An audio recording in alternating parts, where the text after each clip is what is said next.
नमस्कार, मैं हूं अंकुर और आप देख रहे हैं सत्यहिंदी.com। एक नजर अब तक की सुर्खियों पर। संसद में प्रधानमंत्री के अविश्वास प्रस्ताव पर दिए गए जवाब को नाकाफी बताते हुए कांग्रेस नेता राहुल गांधी ने शुक्रवार को दिल्ली में एक प्रेस कॉन्फ्रेंस की है। इसमें उन्होंने प्रधानमंत्री पर गंभीर आरोप लगाए हैं। उन्होंने कहा कि मणिपुर जल रहा है और प्रधानमंत्री संसद में हंस हंस कर बोल रहे थे, ये उनको शोभा नहीं देता। अगर हिंदुस्तान में कहीं भी हिंसा हो रही हो तो प्रधानमंत्री को इस तरह से संसद में हंस हंस कर नहीं बोलना चाहिए। उन्होंने कहा कि गुरुवार को प्रधानमंत्री मोदी ने संसद में करीब 2 घंटे 13 मिनट तक बोला था। उसमें अंत में पीएम ने मणिपुर पर 2 मिनट तक बात की। मणिपुर महीनों से जल रहा है, वहाँ लोग मारे जा रहे हैं, बलात्कार हो रहे हैं, लेकिन प्रधानमंत्री हंस हंस के बोल रहे थे, चुटकुले सुना रहे थे। ये उन्हें शोभा नहीं देता है। मणिपुर में जो हो रहा है उसे सेना 2 दिन में रोक सकती है। राहुल गांधी ने प्रेस कॉन्फ्रेंस में कहा कि मैं तकरीबन 19 साल से राजनीति में हूं। मैं हर राज्य में गया हूं। बाढ़, सुनामी आई हो, यहाँ कहीं हिंसा होती है तो हम जाते हैं। हमने 19 साल के अनुभव में मैंने जो मणिपुर में देखा वो कहीं और भी नहीं देखा है। मणिपुर के लिए जो मैंने संसद में कहा कि भारत माता की हत्या कर दी गई है, वो ऐसे ही नहीं कहा था। राहुल गांधी ने कहा कि जब हम मणिपुर पहुंचे और हम मैतेई के इलाके में गए तो हमें वहां साफ कहा गया कि अगर कुकी आपकी सिक्योरिटी में होगा तो उसे वहां मत लाइए, नहीं तो हम उसे गोली मार देंगे। और जब कुकी के एरिया में गए तो हमें कहा गया कि मैतेई आपकी सिक्योरिटी में होगा तो उसको आप मत लाएं, नहीं तो उसको हम गोली मार देंगे। राहुल गांधी ने कहा कि प्रधानमंत्री संसद में नारा लगवाते हैं, ये सब उन्हें शोभा देता है क्या? कल का पीएम का भाषण हिंदुस्तान के बारे में नहीं, नरेंद्र मोदी के बारे में था। ये उनकी राजनीति के बारे में था। वो अपने बारे में कहना चाहते हैं कि 2024 में वो प्रधानमंत्री बनेंगे। मैं कहता हूँ ये बात की बात है। ये सब तो वो किसी सभा में बोल सकते हैं। संसद में मणिपुर पर चर्चा हो रही थी जिस पर वो कुछ नहीं बोले। राहुल गांधी ने कहा कि सरकार कहती है कि उन्होंने मणिपुर में सरकारी मशीनरी में सब बदल दिया है, इसलिए मणिपुर के सीएम को इस्तीफा नहीं देना चाहिए। हिंसा के दौरान मणिपुर में हजारों हथियार लूटे गए, वो सरकार के नीचे ही लूटे गए। राहुल ने कहा कि मणिपुर में जो हिंसा चल रही है उसको लेकर के अमित शाह ये चाहते हैं कि यह हिंसा चलती जाए। उन्होंने कहा कि मणिपुर में जो हो रहा है हिंदुस्तान की सेना उसे 2 दिन में रोक सकती है, 3 दिन नहीं लगेंगे। अगर हिंदुस्तान की आर्मी को बोला गया कि ये तमाशा बंद करो तो 2 दिन में ये तमाशा बंद हो जाएगा। पीएम मणिपुर को जलाना चाहते हैं, आग बुझाना नहीं चाहते, ये है सच्चाई। प्रेस कॉन्फ्रेंस के दौरान एक पत्रकार ने राहुल से जयराम कहा तो राहुल ने पत्रकार से पूछा कि आप मुझे जयराम कह रहे हैं या पास बैठे जयराम जी से कुछ कह रहे हैं? इस पर पत्रकार ने कहा कि आपको कह रहा हूं। ये सुन राहुल गांधी ने मुस्कुराते हुए कहा, जय सिया राम। बता दें राहुल गांधी शुरू से ही जय सिया राम कहते रहे हैं। उन्होंने अपनी भारत जोड़ो यात्रा के दौरान भी कहा था कि बीजेपी वाले जय सिया राम क्यों नहीं बोलते हैं और उन्होंने इस नारे से सीता माँ को क्यों निकाल दिया है। राहुल ने कहा कि आरएसएस के लोगों को जय सिया राम बोलना पड़ेगा और वो लोग सीता माँ का अपमान नहीं कर सकते।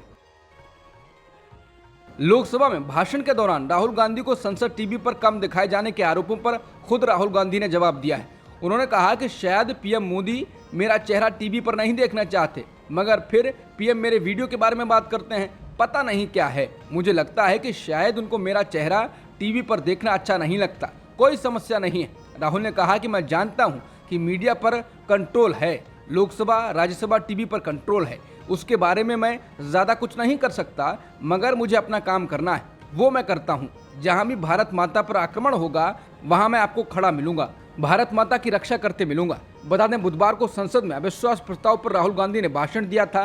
कांग्रेस पार्टी ने आरोप लगाया था कि राहुल गांधी जिस सदन में मणिपुर पर 15 मिनट 42 सेकंड बोले, इस दौरान संसद टीवी पर 11 मिनट 8 सेकंड तक स्पीकर ओम बिरला जी को दिखाया गया। राहुल जी को सिर्फ 4 मिनट दिखाया गया। बिहार के मुख्यमंत्री नीतीश कुमार ने प्रधानमंत्री मोदी और बीजेपी के बारे में कहा कि विपक्ष की इतनी पार्टियां जब एकजुट हो रही हैं तो उन्हें परेशानी हो रही है। पीएम मोदी पर तंज कसते हुए उन्होंने कहा कि जब ये सब हो रहा है तो लोग परेशान हैं, तो रहें परेशान, हम क्या करें। उन्होंने दावा किया कि 2024 के लोकसभा चुनाव में बीजेपी साफ हो जाएगी, इसलिए वो घबराहट में हैं।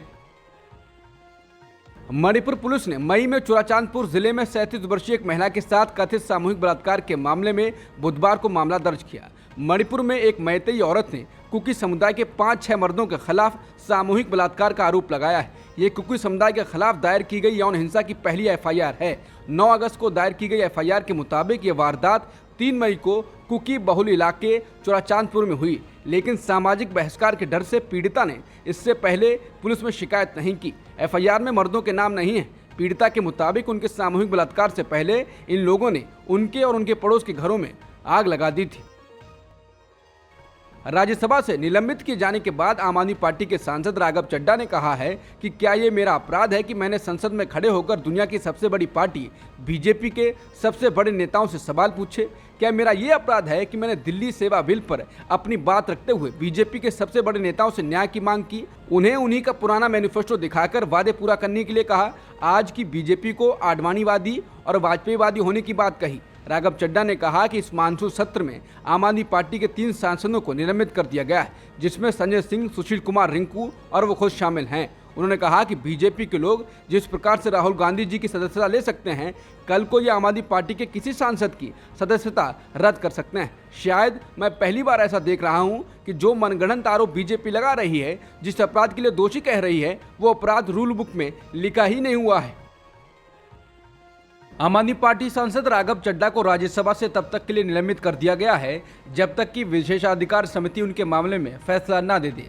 समिति को राज्यसभा में दिल्ली सेवा विधेयक से संबंधित एक प्रस्ताव में 5 सांसदों के जाली हस्ताक्षर करने के आरोप पर अपना निष्कर्ष देना है। 4 राज्यसभा सांसदों ने दावा किया था कि चड्ढा ने 7 अगस्त को एक प्रस्ताव में उनकी अनुमति के बिना उनका नाम शामिल किया था। राज्यसभा के सभापति जगदीप धनखड़ ने उनकी जांच के लिए विशेषाधिकार समिति को भेज दिया है। राघव चड्ढा को विशेषाधिकार के उल्लंघन के लिए राज्यसभा से निलंबित किया गया है। उनके साथ ही आम आदमी पार्टी नेता संजय सिंह का निलंबन बढ़ा दिया गया है। इस मामले में राज्यसभा सभापति शुक्रवार को इसकी घोषणा की। इसके बाद राज्यसभा को अनिश्चितकाल के लिए स्थगित कर दिया गया। इससे पहले लोकसभा को भी अनिश्चितकाल के लिए स्थगित कर दिया गया है। एनसीपी नेता और पूर्व मंत्री नवाब मलिक को सुप्रीम कोर्ट से बड़ी राहत मिली है। सुप्रीम कोर्ट ने महाराष्ट्र के पूर्व मंत्री नवाब मलिक को जमानत दे दी है। शीर्ष अदालत ने स्वास्थ्य आधार पर मलिक को 2 महीने की राहत दी है। एनसीपी नेता मलिक को पिछले साल फरवरी में ईडी ने मनी लॉन्ड्रिंग के मामले में गिरफ्तार किया था। शाहरुख खान के बेटे आर्यन खान की ड्रग मामले में गिरफ्तारी के बाद से नवाब मलिक लगातार एनसीबी मुंबई के तत्कालीन डिविजनल डायरेक्टर समीर वानखेड़े और उनके परिवार पर आरोप लगा रहे थे। भारतीय आपराधिक कानूनों में सुधार के लिए केंद्रीय गृह मंत्री अमित शाह ने लोकसभा में 3 विधेयक पेश किए हैं। गृह मंत्री शाह ने लोकसभा में घोषणा की कि नए विधेयक के तहत मौजूदा राजद्रोह कानूनों को निरस्त कर दिया जाएगा। उन्होंने ये भी कहा कि केंद्र मॉब लिंचिंग के मामलों में मौत की सजा का प्रावधान करेगी। जिन 3 विधेयकों को पेश किया गया है, ये हैं भारतीय नागरिक सुरक्षा संहिता विधेयक 2023, भारतीय न्याय स्वच्छता विधेयक 2023 और भारतीय साक्ष्य विधेयक 2023। उन्होंने कहा, इनका उद्देश्य देश की आपराधिक न्याय प्रणाली में सुधार करना है। इन विधेयकों का उद्देश्य मौजूदा 19वीं सदी के भारतीय दंड संहिता यानी आईपीसी 1860, आपराधिक प्रक्रिया संहिता 1898 और भारतीय साक्ष्य अधिनियम 1872 की जगह लेना है। सुप्रीम कोर्ट कॉलेजियम ने मोदी सरनेम मानहानि मामले की सुनवाई करने वाले गुजरात हाई कोर्ट के जज जस्टिस हेमंत एम प्रच्छक का ट्रांसफर कर दिया है। प्रच्छक का ट्रांसफर पटना हाई कोर्ट में किया गया है। बता दें, मोदी सरनेम मामले में सूरत कोर्ट से सजा के बाद राहुल गांधी ने सूरत की सेशन कोर्ट का रुख किया था, लेकिन वहां से भी राहत नहीं मिलने पर वो हाई कोर्ट गए थे। जस्टिस प्रच्छक ने राहुल गांधी की सजा पर रोक लगाने की मांग वाली उनकी याचिका पर सुनवाई की थी, लेकिन बाद में उनकी याचिका खारिज कर दी गई। दरअसल जस्टिस प्रच्छक ने निचली कोर्ट के फैसले को सही ठहराया था, जिसके बाद मामला जब सुप्रीम कोर्ट पहुंचा तो सुप्रीम कोर्ट ने राहुल गांधी को राहत देते हुए हाई कोर्ट के फैसले पर सवाल उठाए थे। सुप्रीम कोर्ट ने राहुल को अधिकतम सजा सुनाए जाने पर आपत्ति जताई। कुल मिलाकर सुप्रीम कोर्ट इस जज से नाराज बताई गई, जिसके बाद उनका ट्रांसफर किया गया है। जस्टिस प्रच्छक उन 9 हाई कोर्ट जजों में से हैं जिन्हें सुप्रीम कोर्ट कॉलेजियम ने 3 अगस्त को आए एक प्रस्ताव में ट्रांसफर के लिए प्रस्तावित किया था, जो गुरुवार देर रात प्रकाशित किया हुआ है। बता दें, अतीत में जस्टिस प्रच्छक 2002 के गुजरात दंगों के मामले में आरोपी पूर्व भाजपा मंत्री माया कोडडानी का बचाव करने वाले वकीलों की टीम का हिस्सा थे। जस्टिस प्रच्छक ने कथित तौर पर गुजरात हाई कोर्ट में एक वकील के रूप में शुरुआत की और तत्कालीन मुख्यमंत्री नरेंद्र मोदी के अधीन गुजरात सरकार के सहायक वकील के रूप में काम किया था। बता दें, 2015 में नरेंद्र मोदी के प्रधानमंत्री बनने के 1 साल बाद उन्हें गुजरात हाई कोर्ट के लिए केंद्र सरकार का स्थायी वकील नियुक्त किया गया था। वो 2019 तक इस पद पर रहे और फिर 2021 में उन्हें गुजरात हाई कोर्ट में न्यायाधीश नियुक्त किया गया था। जस्टिस प्रच्छक के अलावा कॉलेजियम ने जस्टिस समीर दवे को भी ट्रांसफर करने की सिफारिश की।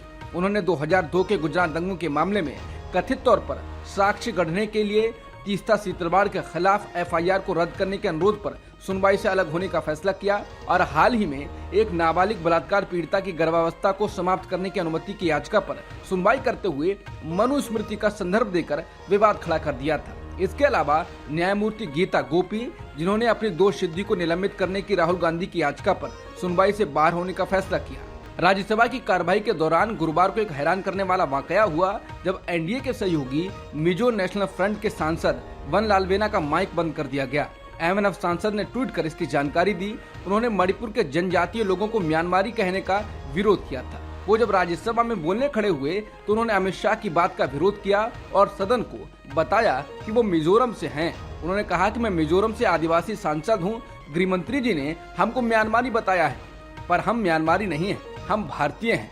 हम ब्रिटिश शासन से पहले यहाँ रह रहे हैं। वन लालवेना ने शोर शराबे के बीच राज्यसभा में कहा, हम ब्रिटिश प्रशासन के समय से भारत में रहे हैं, हम 200 साल से अधिक समय से यहाँ रह रहे हैं। हालांकि इस बीच राज्यसभा सभापति जगदीप धनखड़ ने बीच में ही कहना शुरू कर दिया, nothing will go on record, कुछ भी रिकॉर्ड में नहीं जाएगा। एमएनएफ सांसद ने कहा कि हम विदेशी नहीं हैं, हम कई वर्षों से पूर्वोत्तर के असली मालिक हैं।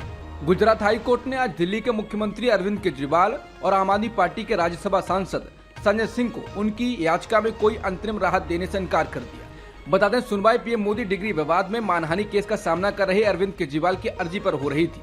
जस्टिस समीर जे दवे की बेंच ने अरविंद केजरीवाल के वकील और पीपी मितेश अमीन की दलीलें सुनने के बाद ये आदेश पारित किया। बता दें, अहमदाबाद की एक मेट्रोपॉलिटन अदालत ने इससे पहले प्रधानमंत्री मोदी की शैक्षणिक डिग्री के विवाद के संबंध में केजरीवाल और संजय सिंह के कथित अपमानजनक बयानों पर गुजरात विश्वविद्यालय द्वारा दायर मानहानि मामले में दोनों को 11 अगस्त के लिए तलब किया था। हरियाणा के नूंह में सांप्रदायिक सौहार्द के लिए किसानों और खाप पंचायतों ने पहल की है। हिंसा के कुछ दिनों बाद कई किसान संघों और खाप पंचायतों ने शांति की अपील की है और गौरक्षक मोनू मानेसर की गिरफ्तारी की मांग की है। हरियाणा के खापों, किसान संघों और धार्मिक नेताओं की एक बड़ी सभा ने बुधवार को हिंसा की निंदा करने के लिए हिसार में एक महापंचायत आयोजित की और क्षेत्र में शांति और सद्भाव के लिए कई प्रस्ताव पारित किए। भारतीय किसान मजदूर संघ द्वारा आयोजित इस महापंचायत में हिंदू, मुस्लिम और सिखों ने भाग लिया। बैठक में संकल्प लिया गया कि सभी धर्मों के लोग शांति बहाल करने के लिए काम करेंगे। बता दें, नूंह में विश्व हिंदू परिषद और बजरंग दल द्वारा निकाली गई एक धार्मिक शोभा यात्रा के दौरान हिंसा हुई थी। हिंसा से एक दिन पहले मोनू मानेसर ने सोशल मीडिया पर एक वीडियो जारी कर कहा था कि वो शोभा यात्रा में भाग लेगा और लोगों से बड़ी संख्या में इसमें शामिल होने के लिए कहा था। हालांकि मानेसर उसमें शामिल नहीं हो पाया था।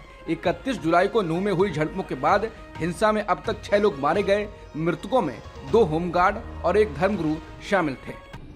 अब तक की खबरों में इतना ही। बाकी खबरों के लिए बने रहिए सत्यहिंदी.com के साथ।